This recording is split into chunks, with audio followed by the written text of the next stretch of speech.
Alexei എവിടെ? ഉണ്ട്, ഒരു ടൂർ ഓപ്പറേറ്റർ വന്നിരിക്കുന്നു. അയാളുമായിട്ടൊരു മീറ്റിംഗ്. വിളിക്കട്ടെ? വേണ്ട വേണ്ട. ഈ ടൂർ ഓപ്പറേറ്റർമാര് സായിപ്പന്മാരെ കൊണ്ട് ഇറക്കി തരുന്നുണ്ടല്ലേ. ഇപ്പൊ ഡോളറിലായിരിക്കും അലക്സി ചായന്റെ കച്ചവടം. അത് UK എന്നുള്ളൊരു ഗ്രൂപ്പിന് വേണ്ടിയാ. അവർക്ക് നമ്മുടെ ഫാമിൽ ഒരു 1 വീക്ക് സ്റ്റേ. ഈ ഓർഗാനിക് ഫാമിംഗ് എന്ന് പറഞ്ഞ് രാസവെള്ളം തട്ടുന്നുണ്ടാവൻ. അച്ചായന സൂക്ഷിക്കണം. പോടാ, നല്ല ടൈറ്റ് ആണല്ലോ സാർ. അങ്ങനെയല്ലേ വേണ്ട, ടൈറ്റ് ആയിരിക്കണ്ടേ. മീര, ഇടാ നിന്റെ ധൈര്യമൊക്കെ എവിടെ പോയി? നീ വളരെ ഫ്രജൈൽ ആണെന്നാണ് അലക്സിയുടെ വിചാരം. അവന്റെ തെറ്റല്ല, ഒരുപാട് അവൻ സ്നേഹിക്കുന്നുണ്ട് എന്നെ. അതിന്റെ ഒരു ഓവർ പ്രൊട്ടക്റ്റീവ്നെസ് ആണ്. 7 വർഷം മുമ്പ് എന്നോട് അവസാനമായി പിണങ്ങി നമ്മുടെ മകനെയും കൂട്ടി ഒരു പാതിലേക്ക് ബാന്ദ്രയിലെ ഫ്ലാറ്റിൽ നിന്ന് ഒരു സ്റ്റേൺ ഗുഡ് ബൈയും അടിച്ചൊരു ടാക്സി കയറിപ്പോയി. നീ ഉണ്ടല്ലോ, നിന്റെ ഗട്സ് അതെവിടെ പോയി? അതൊന്നും എവിടെയും പോയിട്ടില്ല. അതിലും ഇരട്ടി കോൺഫിഡൻസിലും സെക്യൂരിറ്റിയിലുമാണ് ഞാൻ എന്നും ജീവിക്കുന്നത്. പിന്നെ എന്തിനാ നിന്നോട് ഒളിച്ചു വെക്കുന്നു? നീ അതറിയേണ്ടതല്ലേ മീര? ഒരു കാര്യം ഞാൻ പറയാം, ഏത് ടെർമിനൽ രോഗമാവട്ടെ, ഭാര്യയ്ക്കോ ഭർത്താവിനോ ആർക്കോ ആവട്ടെ, അവർ ഒരുമിച്ചല്ല അതിനോട് ഫൈറ്റ് ചെയ്യണ്ടേ. രഘു ഉച്ചയ്ക്ക് കള്ളടിച്ച് വന്നിരുന്ന് എന്ത് ഭ്രാന്തായി പറയുന്നത്? എന്തോന്ന് ടെർമിനൽ ഇൽനസ്? ഇതാരുടെ കാര്യ? അലക്സിയുടെ. അവന് ക്യാൻസർ ആണ്, അത് നീ അറിയണ്ടേ? അലക്സിക്ക്? Yes yes, he told me. നിന്നോട് അവൻ പറഞ്ഞിട്ടില്ല, അവൻ അതും പറഞ്ഞു. നീ വേദനിക്കാതിരിക്കാൻ നുണ പറഞ്ഞു. സിറ്റുവേഷൻ കൊഴിപ്പിക്കാൻ ഒരു പാർട്ടി നടത്തി. That's foolishness. മിടുക്കന്മാരായ ഡോക്ടർമാരും അഡ്വാൻസ് മെഡിസിൻസും ഉള്ള ഈ കാലത്ത് ഇങ്ങനെ ഒരുമാതിരി ഒളിച്ചുകളിയും മെല്ലോ ഡ്രാമയൊന്നും ആവശ്യമില്ല. രഘു, സ്വബോധത്തോടെയാണോ സംസാരിക്കുന്നത്? അതെ, അതിനെ ഇപ്പം മദ്യബോധം എന്നും വിളിക്കാൻ 2 പ്രയോഗത്തിലൊന്നാ. പിന്നെ വേറൊരു കാര്യം, ഈ അമേരിക്കയിൽ പോയിട്ടുള്ള ട്രീറ്റ്മെന്റുകളൊക്കെ എന്തൊരു മണ്ടം പരിപാടിയാ. എന്ത് കാര്യത്തിന്? നമുക്ക് ഇന്ന് കേരളത്തിൽ കിട്ടാത്ത ഒന്നും ആ പന്ന നാട്ടിൽ കിട്ടില്ല. അമേരിക്ക പൊളിറ്റിക്കലി മലബന്ധത്തിന്റെ വായനാറ്റത്തിന്റെ മറ്റൊരു പേരാണ് അമേരിക്ക. ഒരു കോളത്തിലെ നാടാണത്. ഈ കൊളംബസിനെ വേണം പറയാൻ. കൊളംബ്. ആ അലക്സി വന്നല്ലോ. ഞാൻ ഇവളോട് അതങ്ങ് പറഞ്ഞു. നിന്റെ മുഖത്തുനിന്ന് കേൾക്കുമ്പോഴല്ലേ അവർക്ക് ടെൻഷൻ ആവും. ഞാൻ ഔട്ട്സൈഡർ അല്ലേ, എനിക്ക് പറയാമല്ലോ. നമുക്ക് അമേരിക്കയിലും പൂഞ്ഞാറ്റിലൊന്നും പോണ്ട. ഇവിടെ ഉണ്ടടാ ഒരു പനി വന്നു പോകുന്ന നേരം കൊണ്ട് ഈ ഭേദമാക്കുന്നവര്. ഈ കീമോതെറാപ്പി ചെയ്യുമ്പോൾ തലമുടി പോകുന്നേ ഉള്ളൂ. ഇവരുടെ കാര്യത്തിൽ അതും പേടിക്കണ്ട, ഓൾറെഡി മൊട്ടയല്ലേ. അലക്സി, നീ എന്നോട് നുണ പറഞ്ഞോ? ഞാൻ പറയാം.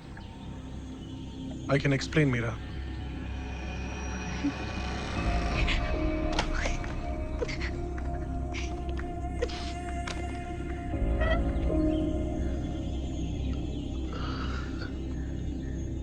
ഇപ്പൊ ടെൻഷനൊക്കെ മാറിയല്ലോ. അവക്കിപ്പോ കാര്യം അറിയാം. ഞാൻ പറഞ്ഞ മറക്കണ്ട, അമേരിക്ക യാത്ര പറഞ്ഞാൽ നമ്മൾ ഇത് ഇവിടെ തന്നെ ട്രീറ്റ് ചെയ്യുന്നെന്താ. ഇനി വല്ലതും സംഭവിച്ചാൽ തന്നെ അത് ഇവിടെ വെച്ചാകുന്ന അപ്പോഴും നല്ലത്. Thank you so much. Let me sort this out. ഇനി എന്ത് സോർട്ട് ഔട്ട്? ഞാൻ പിള്ളേരോട് ഡ്രിങ്ക് ഫിക്സ് ചെയ്യാൻ പോകാം. Will you please leave now, Raghu? ആ വാചകം എമോഷണലി കറക്റ്റ് അല്ല. യു ഷുഡ് സേ ജസ്റ്റ് മാൻ എന്ന് വെച്ചാൽ ഇറങ്ങി പോടാ.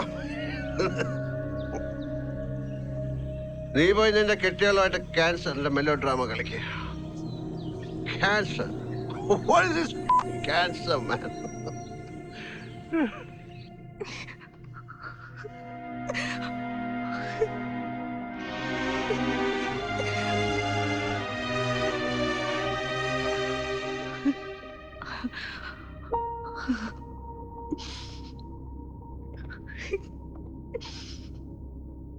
Me. Meera. Why did you do this?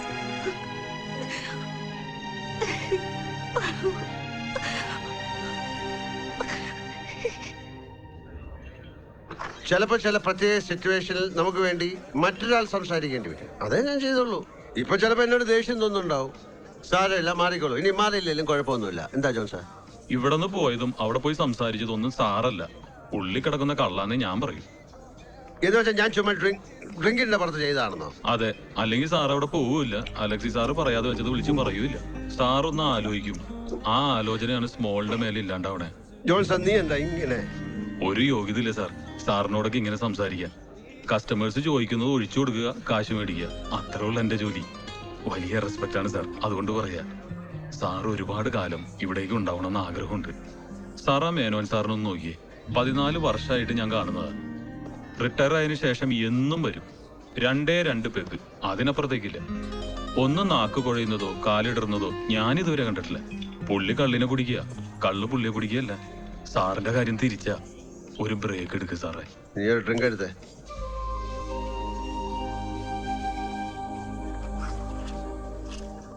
രാവിലെ തൊട്ട് രാത്രി വരെയുള്ള സമയം ഏതാണ്ട് 10-14 പെഗ്ഗെങ്കിലും ഉള്ളിലെത്തുന്നുണ്ട്. ഇതിങ്ങനെ എത്ര കാലം പോകും സാറേ?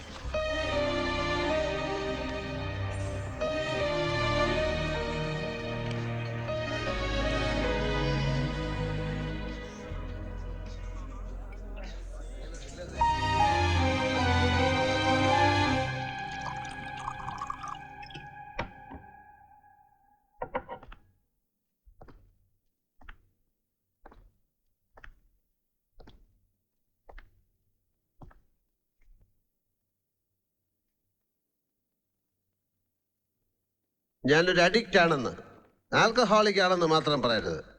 ഞാൻ ഒന്നിനും ടോട്ടൽ സറണ്ടർ ആവില്ല, ഒന്നിനും എന്നെ കീഴ്പ്പെടുത്താനാവില്ല. Nothing can control me either. I am damn sure about that captain.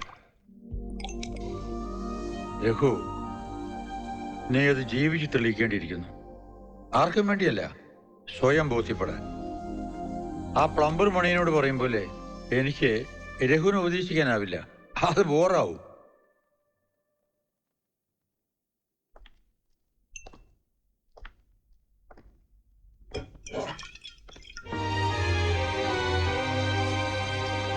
So ഞാനൊരു ആൽക്കഹോളിക് ആണെന്ന് ക്യാപ്റ്റൻ പറയും.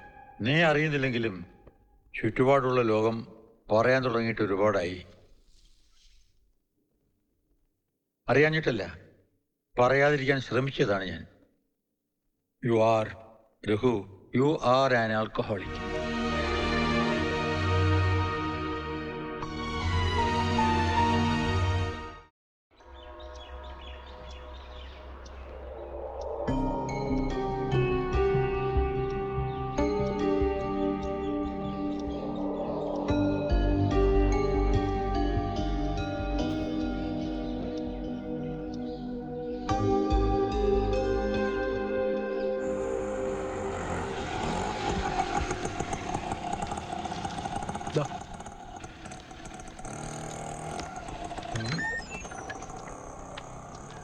ഗുരുവേ, സമീർ, നൈജാമലി ആക്കും. ഇതാ വരുന്നു.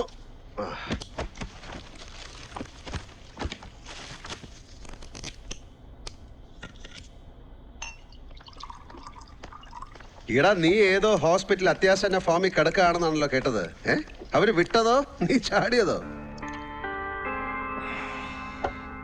ശരീരത്തിലെ രക്തത്തിന്റെ അളവ് കൂടുമ്പോ ബോഡി അത് റിജക്ട് ചെയ്യും. അതാണ് ഈ ചോര ഛർദിക്കാന്നൊക്കെ പറഞ്ഞ. ആ അറിവ് കിട്ടിയപ്പോ നിനക്ക് കഴിക്കാൻ പാടുണ്ടോ? ഈ ജന്മത്ത് നമ്മൾ അടിക്കേണ്ട കോട്ട നമ്മൾ തന്നെ അടിച്ചു തീർക്കണ്ട ഗുരുവേ. പാമ്പേടിയായിട്ട് ഞാൻ ചാവൂ. നൈജാമലിയുടെ ജന്മവും രവിയുടെ മരണവും അതാ ഞാൻ. ഒരെണ്ണം എടുക്കട്ടെ? ഇപ്പൊ വേണ്ട, 4 വോഡ്ക അകത്തുണ്ട്. എന്താടാ?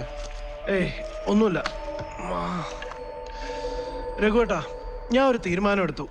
കവിത എഴുത്തുന്ന തന്തയില്ലായ്മ ഞാൻ അവസാനിപ്പിച്ചു.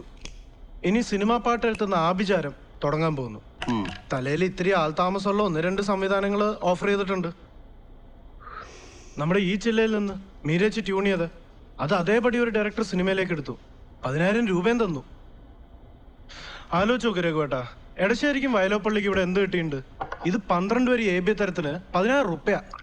അതെങ്ങനെയാടാ? വ്യഭിചരിക്കാൻ കൊടുക്കുന്ന കാശ് ഭാര്യയ്ക്ക് വീട്ടു ചെലവിന് കൊടുക്കില്ലല്ലോ. ഇന്ന് രാവിലെ കൂടെ ഒരെണ്ണം പെടച്ചിട്ട് മീരച്ചടെ കൊണ്ട് കൊടുത്തേ ഉള്ളൂ, ഇടി ട്യൂണെന്നും പറഞ്ഞിട്ട്. അവക്ക് അങ്ങനെ തന്നെ വേണം.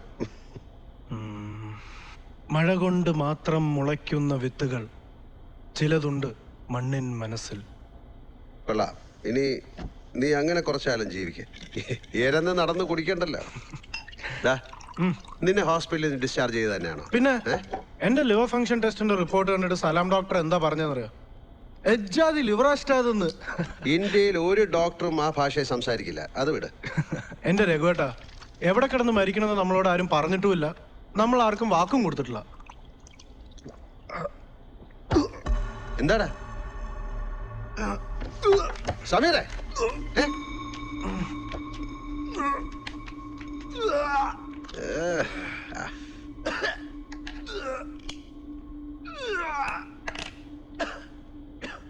Sameer, are you all right? Sameer, എന്താടാ? ഏയ് ഒന്നുമില്ല, തൊണ്ട പൊട്ടിയതിന്റെ ഒരു തൊണ്ട പൊട്ടി. ഇങ്ങോട്ടോ വാ. ബ്ലഡിന്റെ അളവ് കൂടുമ്പോ ബോഡി റിജക്ട് ചെയ്യും അല്ലേ? സമീറേ, സമീറേ,